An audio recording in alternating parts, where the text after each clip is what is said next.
সেই কোনো এক বৃহস্পতিবার ছলছল দুটি চোখে বাঁকা ঠোঁট কাঁপিয়ে দুখানা কথা কইছিলেন, আজও মনে পড়ে।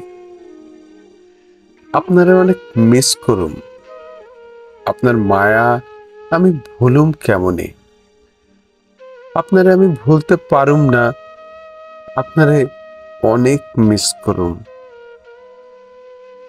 মায়া কি সেই সময় আমি বুঝে উঠবার পারি নাই।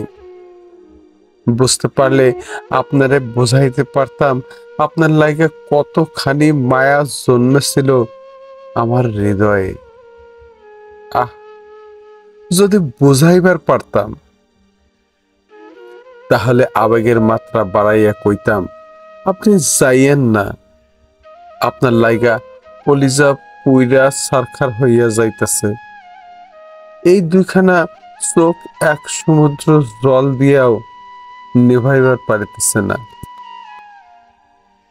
একটা দম দাঁড়ান, আপনারে শেষ দেখাটা দেখে নই, হৃদয়ের চোখ জুইরা শেষ দেখাটা দেখে নেই। সত্যি সেদিন আমি মায়াটা বুঝা উঠবার পারি নাই। আপনারে সেই কথাগুলো আর বলা হয় নাই। আপনারে আমি শেষ দেখাটাও দেখাইবার পারি নাই। আপনার লাইগা মায়া আমার কলিজায় জনমের দাগ কাটছে।